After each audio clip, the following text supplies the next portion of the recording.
So do you feel like is this church a group that in your experience, you experienced sincere love? No. At first, they're very good. Is it platonic love? I don't know what love you can call it apart from fake love, but they're very good at acting like it is that.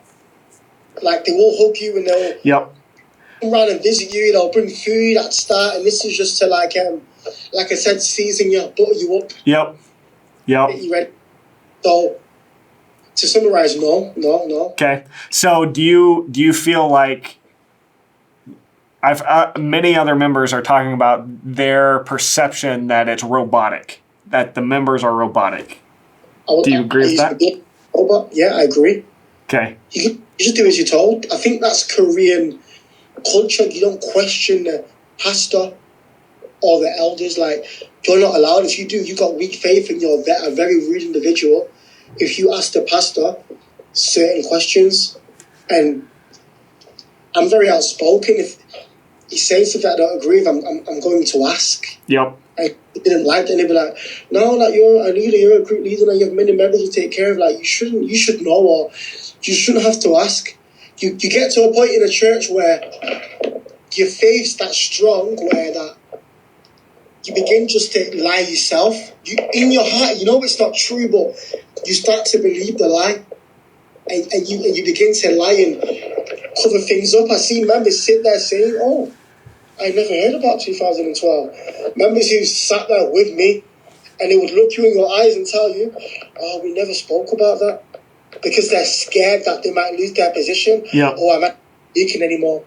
Oh, the pastor's going to ignore me. And that's what they would do. So you can't call that love. If you come late to, they've got something called morning meeting. Okay. If you come late, you'll be rebuked and educated. Everybody turns around and you're like, how could you come late to morning meeting?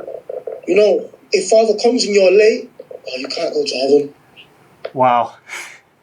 So again, I want to tie this into the true gospel of the Bible. That is, and I just want to say this for people listening too, is like what this Bible teaches. This is just going back to that example of like mathematics is true and corresponds with the reality we live in. But when taught incorrectly, it leads to, bad stuff. And so the gospel of this Bible is like everything that is contrary to what you're saying. That it's so, there's so much burden, there's so much weight, there's so much put on the backs of members. And it's like, I just can't help but think of the words of Jesus where he says, come to me, all you who are weary and heavy laden, and I will give you rest for your souls, because my burden is easy and my yoke is light. And I think if it's said accurately about like Ong Song Hong or Mother, what they would say is, come to me, all you who are weary and heavy laden, and I'll give you a couple more bags to carry, and I'll add a little bit more weight to the weight you're already carrying, because my burden is heavy and hard and fearful. Yeah, I'll take all your money, I'll guilt you, and I'll pressure you, I'll cause you to feel fear of hell all the time, and come to me if you want to have a miserable life is basically the call of this church. And that's not the call of Jesus. Jesus comes to take the heavy weights and the burdens and the fears and the anxieties. He came to take that off of us, and he said, I've carried that for you, and come find rest for your souls. And man, it's just so unfortunate, so grieving that what this church does is, rather than taking the burdens off of people's souls, it adds to those burdens.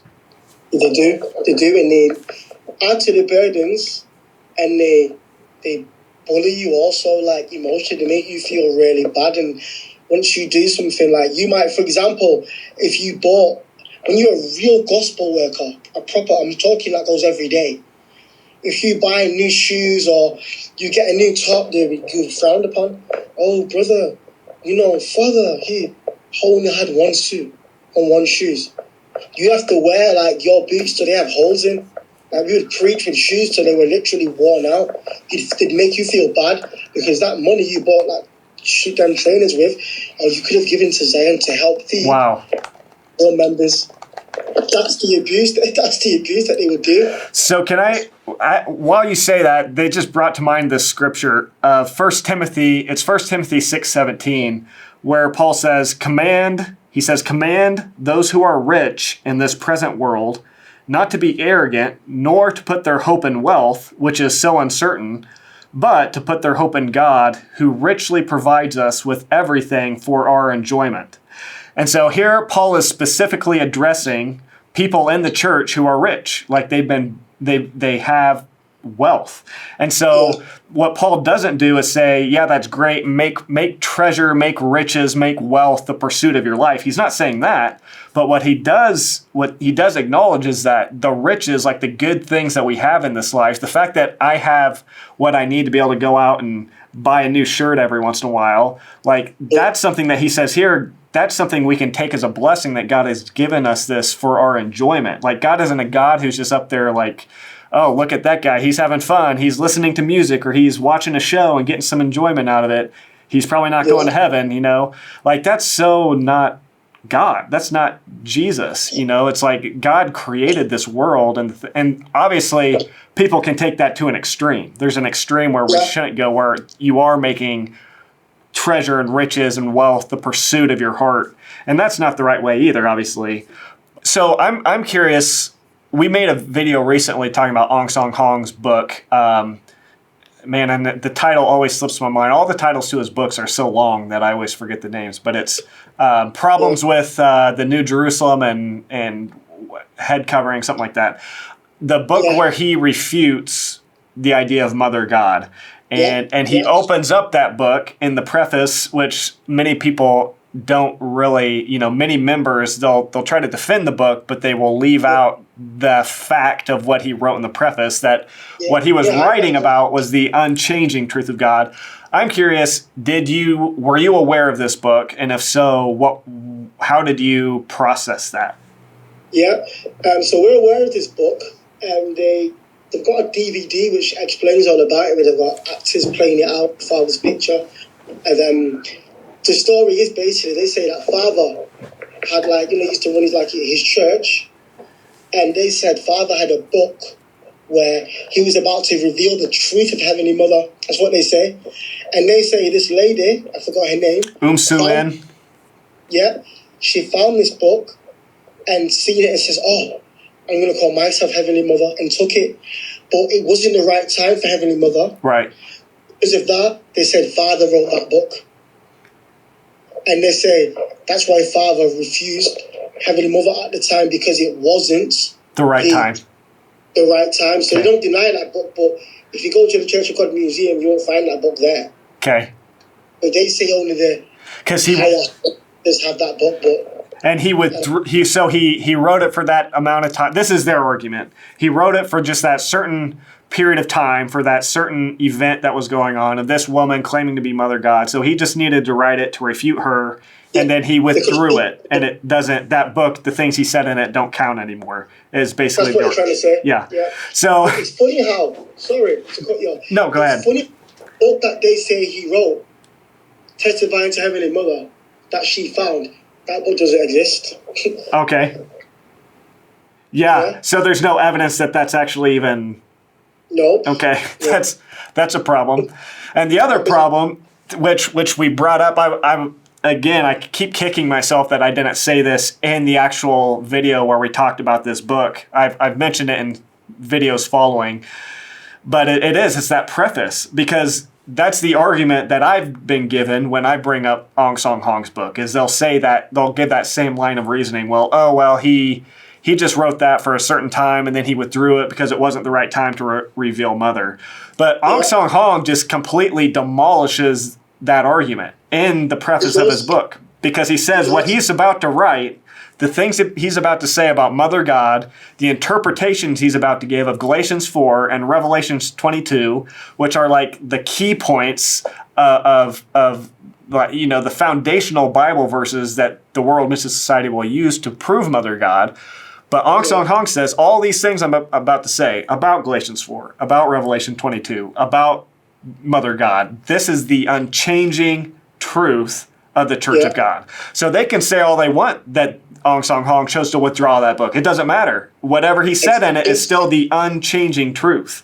And so, and so it's like, to me, it's like, it's crazy that I bet if I was to sit here with Aung San Hong, he was alive, sitting across from me today, he would agree more with my interpretation of verses like Galatians 4 and Revelations 22. He would agree with me that those aren't about Mother God. Those aren't teaching a Mother God. He actually gives interpretations that line up with my views. And I bet he would sit here and to their face, he would refute World Mission Society members and leaders and say, you're getting these verses wrong. So it's true. I believe Aung San Hong is probably turning in his grave and probably thinks, oh my God, these people are calling me God. Yeah. That's what I believe, because how they do it is in that DVD I spoke about before, Heavenly Mother's Great Sacrifice. And a lot of members, Ford members, will know this DVD because you can't learn about Heavenly Mother without watching this DVD. They say that Father, they have a picture where Father's there, not a picture like a recording, Father's there, not actors, not an actual father, and he apparently signs off and gives the church to Mother and General Pastor. And they say he goes to China, which represents the Kingdom of Heaven. But he didn't go to China because he died in Korea. So they say that Father left the church to General Pastor and Heavenly Mother, and they have like a scene where he's there and he's saying, I have to go now, and I leave the church to you two, which is completely false. They have a picture of obviously with Father and Mother and with the candles that apparently represent the wedding, the blue and red candle. So apparently they had a wedding ceremony, but they don't have a recording of Father actually saying he is God. Now, I believe if Mother was God, now I've left, I was so naive at the time, he would have left a recording, or he would have wrote another book. Yes, something like to even like a hint, but he didn't. Like we listened to sermons from Aung San Hong, but nothing about Heavenly Mother, just about the Passover and everything. The lack of evidence, both the evidence that Aung San Hong is actually Christ, or that Mother is actually Heavenly Mother, that she's God, the lack of evidence for that is just shocking, honestly. Like it's almost shocking that there isn't more to it because of how convinced people are, and even intelligent people, like people who are intelligent that think like you do, that ask questions, but the lack of evidence that still people give their lives up for it. Because they're very good at training people. We have something called countermeasures where where we will study literally how to countermeasure Seventh-day Adventist Church, Jehovah's Witness, Mormons, the Catholic Church, Church of England. We study their doctrine and what they will say. For example, Jehovah's Witness will swear blind that Jesus Christ isn't God, and you'll learn how to counter that. So when you go out preaching, you're ready. Yeah. That's how they really train your mind, so that when you come across these people, or people like yourselves that have knowledge, we met some members that you're ready. Like that deacon that you met, he'll study countless countermeasures, how to cope in situations like this. The thing is, the problem is when and I'm not claiming I know it like I'm super knowledgeable, but I know enough to where I can hear the countermeasures and I can still see the issues. What I've found is there's only a certain point you can go, the walls of their countermeasures only go so far back. Yeah. And when you go past those walls, they have nothing left, and they run away, they change the subject, or they just entirely ignore you. They just ignore you because they don't have an answer, and they kind of just sweep it under the rug so that they don't have to think about it. But yeah, I'm curious, do you have any of those books still? Did you toss all your books? I did have some. I'll have to look. I'm pretty sure my daughter's mother, she will have some of those books. I would love to get the Countermeasures book, because... Yeah, I'll try to find... I had some, but I'll definitely try to find some of them, because they're very smart, to the point where one of the members is actually still there now. Well, his half and half. He had like one of our old countermeasure books. Like we don't go there anymore. We gave it him to the point where the pastor said to him, "If you don't give me that book, you need to leave Zion." He came to my house crying, and he said to him, "You need to give me that book," because he knew. Yeah, he knew. As soon as he knew where that book came from us, he knew. They've been gotten studies in there from 2010 and everything else. Wow. A lot of these people have no idea about 2012 and what it done to like a lot of people. So they're very, very smart, and it's how the pastors they lie. They're pathological liars. Yes. All these conversations are just opening my eyes to just how abusive it really is. This is literally what they're doing to people, is abuse. It really is abuse, and it's only because there was a Korean brother. His English name was Steve. I guess what was his Korean name? He, at the time, was very young, like us. So he would translate a lot what they were saying.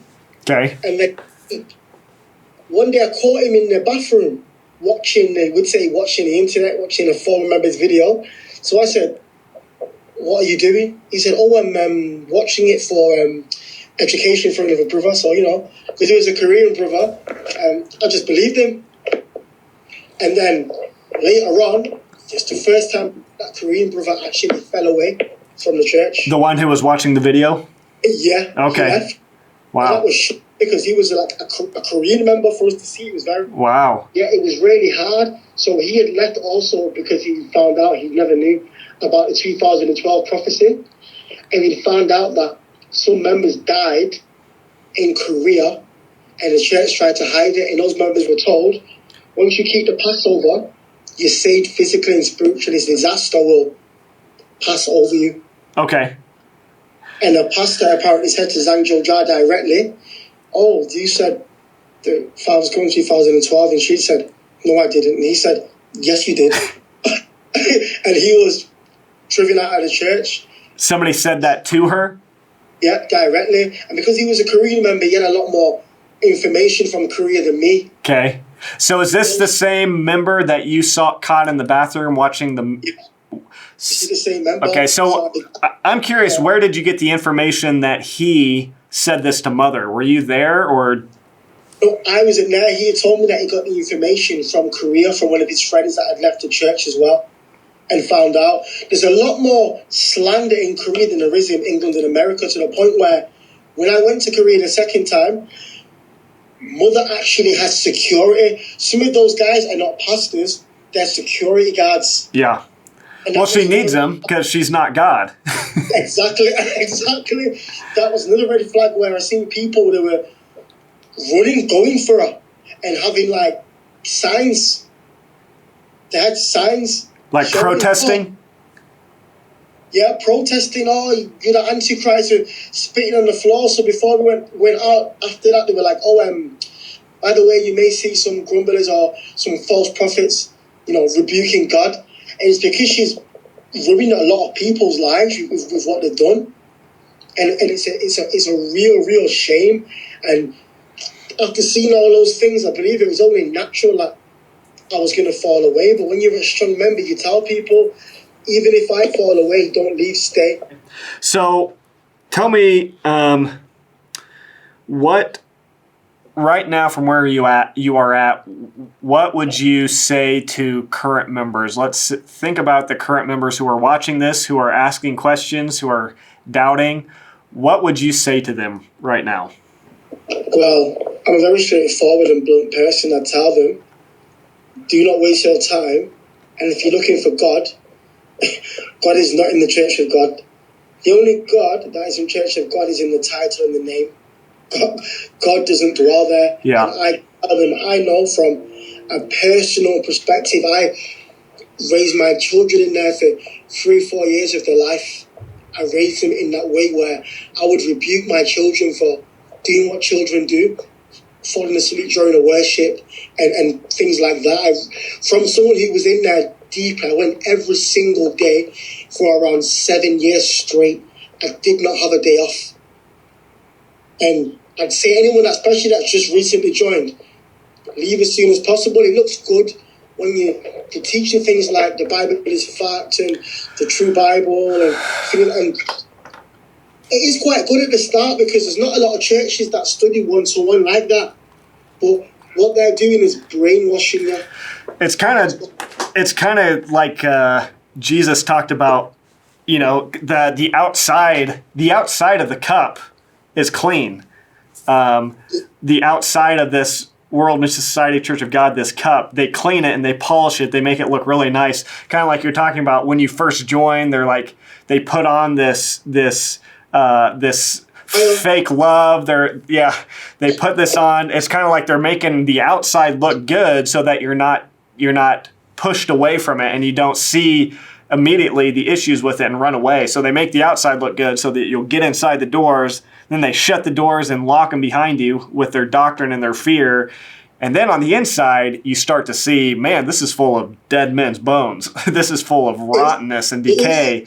But they've locked the doors, and every time you try to go to the door, they wrap it with another chain of doctrine and fear and condemnation and guilt trips of saying, oh, you're blind, or you've eaten from the tree of the knowledge of good and evil. And so they lock you inside with these dead bones. Yeah. And I'm here to tell you too, the Church of God also denies they don't force or do arranged marriages. I'm here to tell you directly that they do. The pastor said to me, you need to marry your partner. I said, why? I feel like we're already married. Because Heavenly Father was married, so you must be married. And they also stop you from getting married. I know one brother who's a close friend of mine that, because he believed in the church, he really wanted to get married. And he liked a sister. She was a Korean sister. She liked him back. The church refused it, or mother says no. So he says, I've been here like for 3-4 years. I'm still a man. I'm a human being. Like, you know, I'd like to be married. I'd like love. Or they'd say, no. There's no time for that. We're preaching the gospel. No time for marriage. They pick and choose who's financially stable, and they're the ones who are allowed to get married. Because they want your money. Yeah. I can tell you that personally. Okay. Where I've seen messages in brothers' phones where a brother's saying, oh, I don't want to marry you. I'm fine. Or the sister will be like, oh, no, please, I really like you. And he's like, oh, you like me. I don't even, no, come on. I don't even know you. Can you hear me? Okay. So from your experience, did they discourage you from preaching to like the handicapped, from certain types of people? Well, I'm even curious, like certain races. Did they discriminate in that way? Yeah, they did. So he wasn't allowed to preach to the homeless. Okay. He was told directly that because they'd only want the food from the church. I personally brought a homeless member into the church that just wanted to preach and, bear fruit. And I was told by the pastor, let's rebook the baptism. The pastor wouldn't even baptize him. Secondly, they also refuse you from preaching to homosexual people. Okay. Lesbians a lot. I also preached to a member. At the time, I didn't know he was gay. I brought him. The pastor said, he's gay. We can't baptize him unless he states now he will not be gay anymore. Okay. He couldn't get baptized. He was told to leave the church. And then one of my own fruit told me, they couldn't tell me because obviously I'm black, as you can see. Yep. They told her directly, do not preach to black people anymore. She told me shocked because at the time in the church, she was married to a black brother. So she's kind of confused, like, does this mean I'm not going to be saved now? Like, she was worried, like, why should I preach to black members? I asked the pastor immediately, and then he denied it. And that's when I began to search online myself and see, is his name Missionary Ron? What he had said about that he had been taught directly in around 2008 about the sons of Noah. And is it Seth or Ham that represents the black people? I'm not too sure. Some of them say Cain. Yeah, Cain, sorry, yeah, it could be Cain that represents the black people. So yep. I said, I'm very straightforward. I said to the pastor directly and said, listen, if black people can't be saved, let me know now so I can leave. I'm wasting my time here. Yeah, wow. I want to know, like, more specifically, like, if you were specifically discouraged from, like, the handicapped. You mentioned specifically the homeless. Yeah. So was it the handicapped as well? Handicapped and the elderly. And the elderly. From what I can remember, apparently, from what I was told, not by the pastor but by Korean members, we can't preach to them because they are born like that because of a sin. Wow. They committed in heaven. Wow. Okay, so you have Jesus in the Gospel of John. The disciples encounter this blind man, and they say to Jesus, Jesus, who sinned, this man or his parents, that he was born blind? And Jesus says, it wasn't this man's sins or his parents, but it was for the glory of God. And so they're just kind of whitewashing all these people, saying, no, they're this way because of their sin. And so what I'm hearing over and over, and what you're telling me, is it's the poor, the crippled, the lame, the handicapped, the people who don't really have much to offer, that they say don't. And because they can't, they say because they're no use to the gospel, they can't preach the gospel. Wow. Okay, I have a verse I want to read, and that there, like, starts to make my blood boil a little bit. Like, that just makes me mad. And not at the members necessarily, again, because I know so many of the members, like yourself, you're not the deceivers. You're not the one, you were deceived. But it's the higher up, the leadership, that is teaching this and causing this kind of teaching to trickle down to into the church. But this is a verse from Luke 14. So Jesus said to the man who had invited him, he said, when you host a dinner or a banquet, do not invite your friends or brothers or relatives or rich neighbors. Don't invite your rich neighbors. Otherwise, they may invite you in return, and you will be repaid. But, Jesus says, when you host a banquet, invite the poor, the crippled, the lame, and the blind, and you will be blessed, since they cannot repay you. You will be repaid at the resurrection of the righteous. So Jesus was a man and a teacher that what he proclaimed was love, and a real love, a sincere love. And you're seeing this here, because the love of God, that when it's being manifested in reality, it's going to result in people not, it goes back to James too, the brother of Jesus, who said, don't just, when you're eating a meal or whatever, don't invite, the person who has fancy clothes and who is rich and respectable. Don't invite that person to have, don't say, you come and sit here at the best spot, but you guys who are poor, you don't look so good, you're crippled and lame, you take the back seat, or maybe just sit on the floor and let the more important people sit up front. Like that. That is, I can tell you, that grieves the heart of God beyond words. That is so against everything Jesus taught. Jesus said, blessed are the poor in spirit.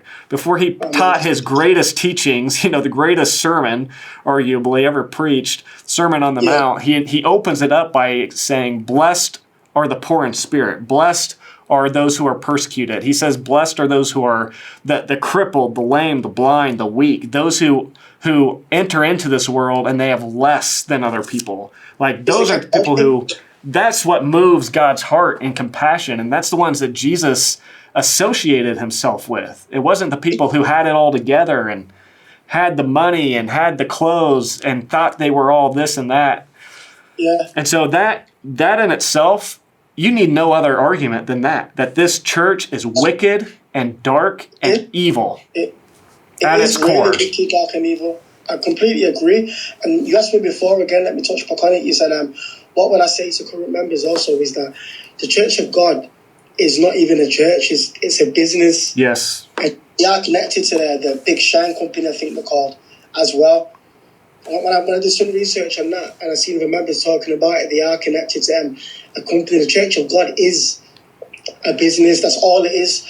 They're not really preaching salvation, I believe. They're just out here and they're probably a multi-million-dollar church now, just making money. That's how they're building these churches, having money for all these things. Because of that, Heavenly Mother doesn't even turn on the heating, doesn't even do this or that. Right, sure she doesn't. It does. She does. Wow. If you go to Korea, most of the churches' floors are made from marble. It's all posh. They can afford to give every member Probably works out in English money, about £80 is probably like $100. Okay. I'm meant to go shopping and buy stuff, and this church is a complete fraud, and it's a complete joke, to be honest. And if you're only in there now, don't be deceived by the false smiles and them trying to make you tea and coffee and trying to invite you places or inviting you to. That's another thing I want to touch on. To cleanup campaigns and events. I did, and to there was a lot of work for the cleanup campaign and for the Queen's Award as well. And the main sister who did that and got the call from the Lord Mayor was called at the time, she didn't even get acknowledged. The pastor gave it to the person who he wanted to have found that person. And the Queen's Award, the church in Manchester where I'm from, we more or less begged for that award. We was rejected a lot of times for it. We used to go outside care homes, act like we did a performance and did something, and then leave. We take a picture with like a banner saying our 50th care home, our 100th care home, and then get back in the car and drive. And they'll say, oh, this is for Mother's Glory. We wouldn't actually go in and do it at all. It was all like fraud. A show.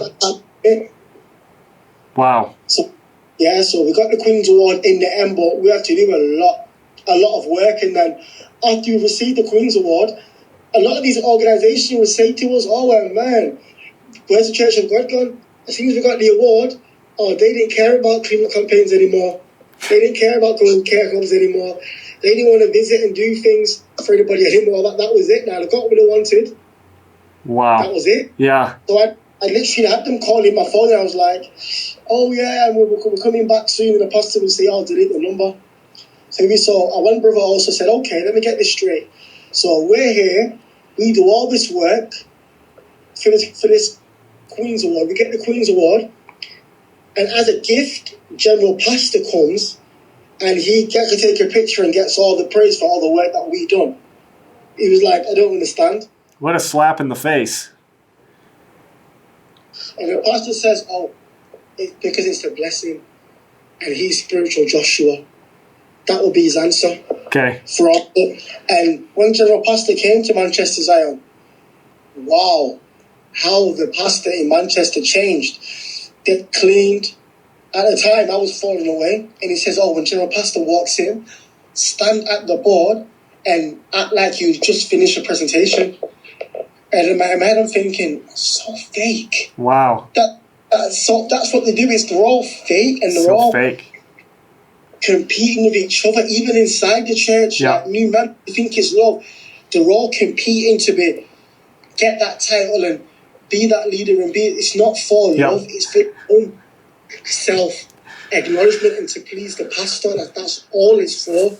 That's interesting. Yeah, man, like as I talk to you and as I've talked to other members and I'm hearing this is like, it's becoming just the evidence from testimonies like you is becoming just where it's like, it's undoubtedly true that this is the characteristic of the church. Because I'm hearing this about, from churches all in different parts of America. Now you're clear over in England. You're telling me the same things, that it's a fake robotic love. What is honestly what this is proving to do, and more so like in the past week, I've started kind of noticing it in myself. Like it's grieving and it's frustrating to hear this, but also for me and my personal faith and my personal walking out faith and following Jesus and the community I'm in and seeing other brothers and sisters, like it's been really encouraging to me, like because I'm looking around and I'm seeing like, man, like I see sincere love. I see something that's so different than what you guys are describing that I'm experiencing with brothers and sisters that I'm walking with, people who are simply following Jesus. And I'm saying these guys really love him, but it's actually resulting in like sincerity. And that's not to say we're perfect and like flawless and there's no issues. Obviously there are, but like at the core of it, like I've been encouraged, honestly, to be reminded that, man, like there's something real. There is real love. There is real sincere love that manifests in followers of Jesus. And when I hear testimonies like you guys of what you've experienced, it shows me that, man, there's a there's a real love and there's a false love.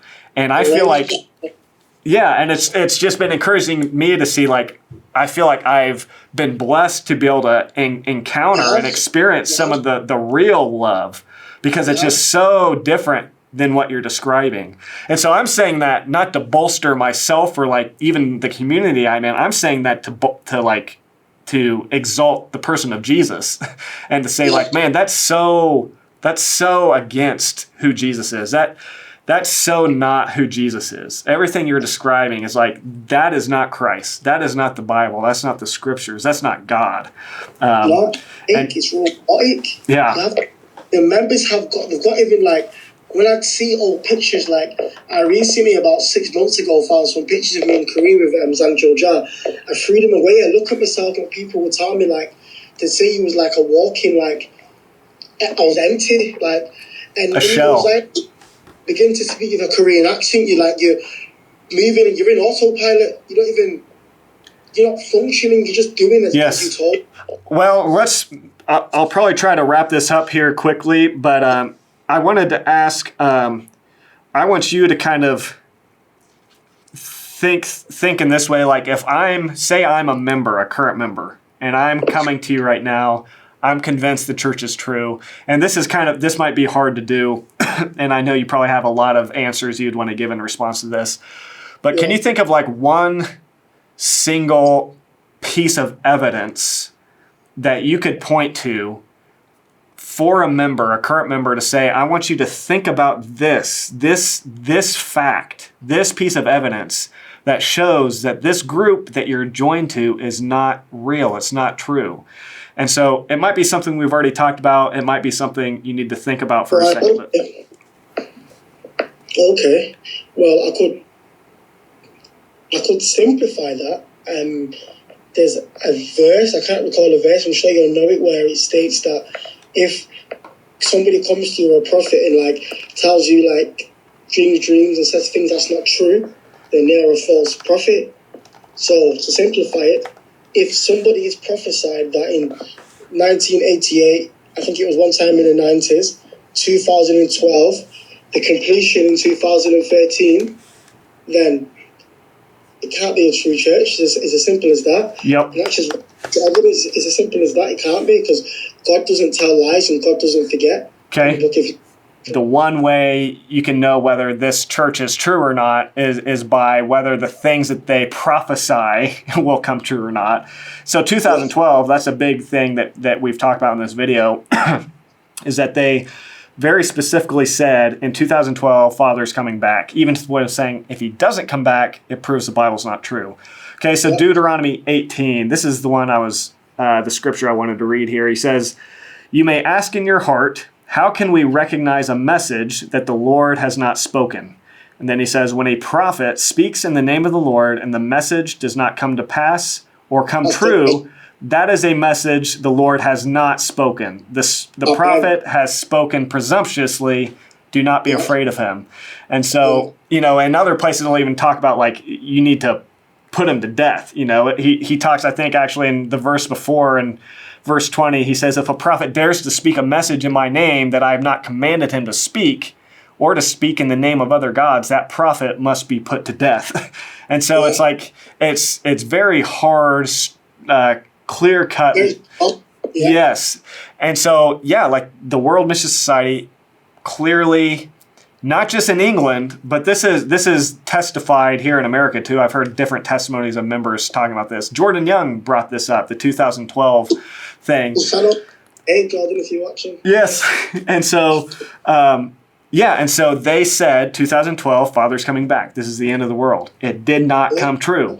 That one fact, as if we didn't already have millions of other facts and evidences to show that this church is false, that one fact in itself proves this church is false. It's false, and you need to run away from it. You need to get out of it.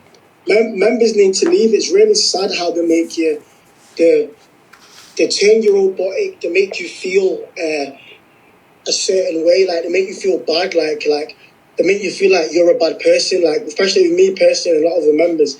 Like there's something called Mother's Teachings, I think it's 12 or 13. Yeah. And they try to force you to change the way you think and your personality, but not just in a biblical way, but if you know your knowledge, also in a Korean way, where young Koreans, they're not allowed to question their elders or ask questions. Whereas in the West, it's slightly different. There's an issue. If our uncle or our dad does something we don't like, we're going to ask them why or to stop doing that. But in Korea, they don't do that. It's where like they're almost forced even to eat their food, especially Zion.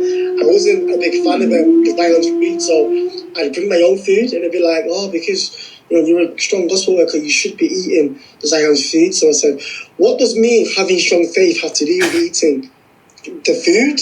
I pay you enough. I don't want to eat. I don't want to eat the food." Wow. And you feel really down because you don't love mother, so you're not eating this food that was prepared by God. And really, it's prepared by you, Deaconess. It's not prepared by God. Yeah, that's bizarre. Yeah, there's so much abuse they would they start to do, but they're very good at the beginning, new members, they're very good at being nice to the point where when I first came, the pastor would take me and my partner home every day. They'd come and see us, they'd pick us up, they'd come round with KFC fried chicken, or because we're Jamaican as well, they bring Jamaican food and they'd have a laugh, and then one day it changes. Yeah. Once they get you in the door and they get those doors locked, we don't really care much about you anymore. Yeah. To the point where they offend us, to the point where I've had the pastor slam the door in my face numerous times, and I'm going to ask a question and they'll be like, "Oh, because you're a gospel worker, so you have strong enough faith to understand now that the pastor is busy, and he will answer your question when he's ready." Okay. Yeah. So you've been out of this church now for how many years? About 3 years now. 3 years. 3 years. When I went to Korea the second time, I wasn't a proper member, but I still clearly had some belief and faith in me. Okay. So, I went, and then after coming back, I just realised again that no, this is definitely not for me. After seeing Gil-Jah catch a good nap during the worship, and some of the things she was saying and blaming everything on the pastor, and she had actually promised me when she broke that when I come back, she said your faith will grow back, and she will deal with the pastor, and she didn't. That didn't happen, and that was a big thing for me because I'm being told something directly from someone who's supposed to be God. So she's gossiping about your pastor. Exactly. So I said when I got back, I said, she's not God. She didn't deal with what the pastor's done. Yep. He's left because he's robbed the church, but I don't believe it. When you're a leader in a church and you know certain things, everything you do is computerized. You have to send everything over. Your attendance is wrote down. If you come, if you're on time, they literally monitor and write down everything. Okay. Because it's a business. It's a business. You're employees.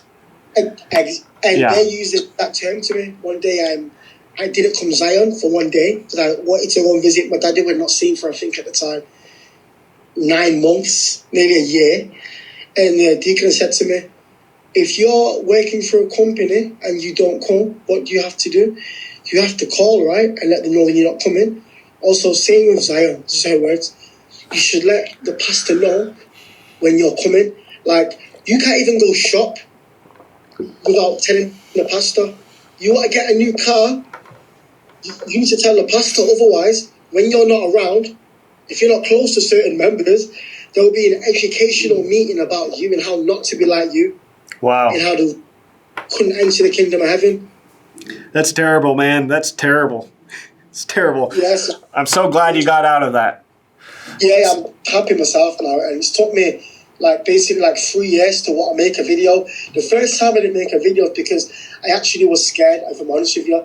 I was worried, I was scared, and I thought, what if it is true and now I go hell and I'm eating from the tree of knowledge of good and evil? Yep. They really emotionally abuse you. So I'm so happy I come across your channel that gave me the courage to do this now. Yep, that's great.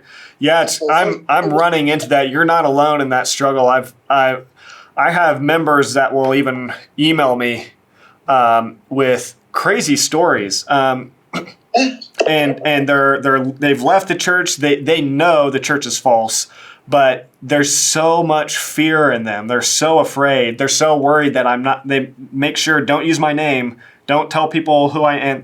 And then they'll stop replying to me. Like I'll ask them follow-up questions and they won't reply. And I'm sure what's happening is that this same process that you're describing, where there's so much fear of like, well, what if this is true? And what if I'm speaking against the truth? And what if I'm just, all these things that this church has abusively drilled into these people's minds.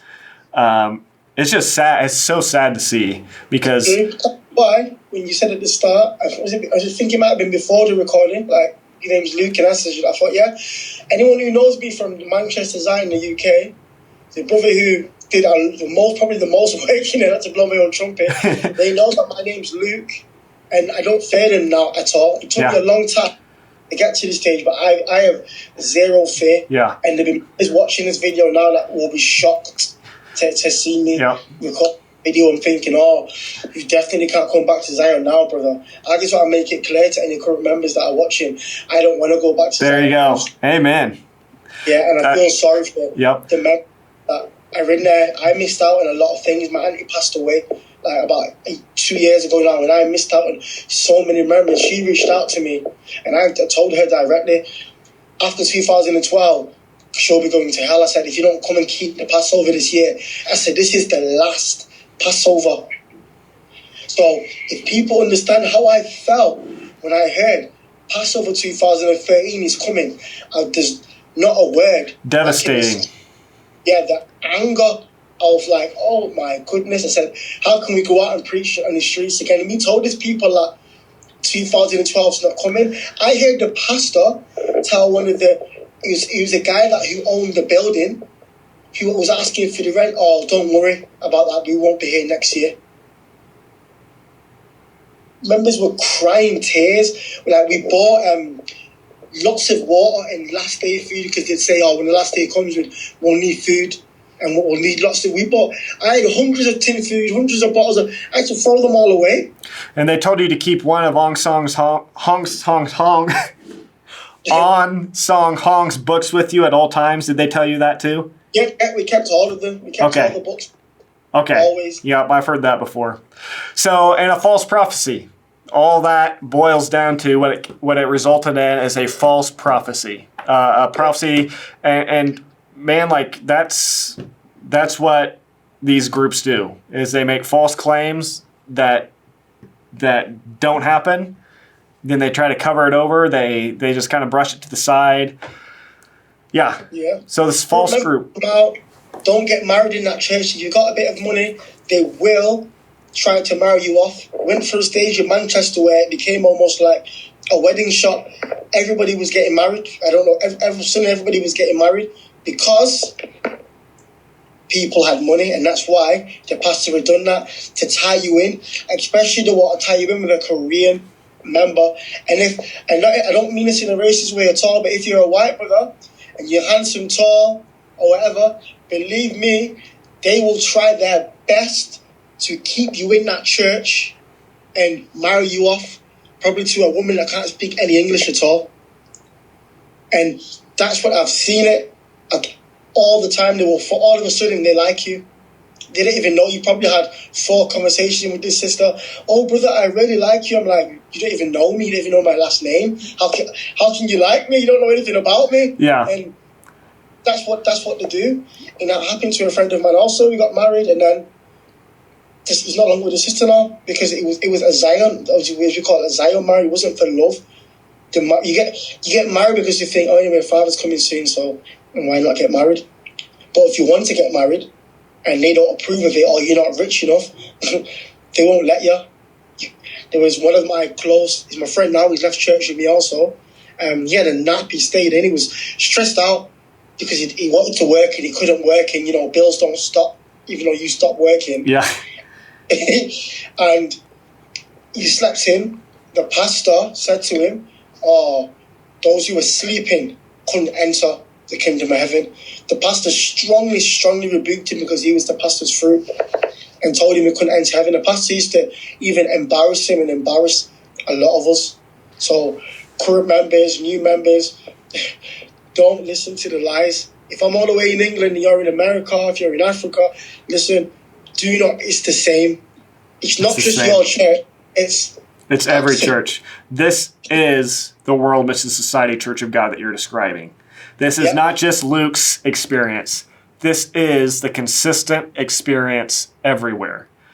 Yeah. But this is the fruit of the World Mission Society Church of God. This is the consistent fruit that's being born, that's being manifested out of this group. And what it shows is that at its core, this group is a dead tree. It's dead.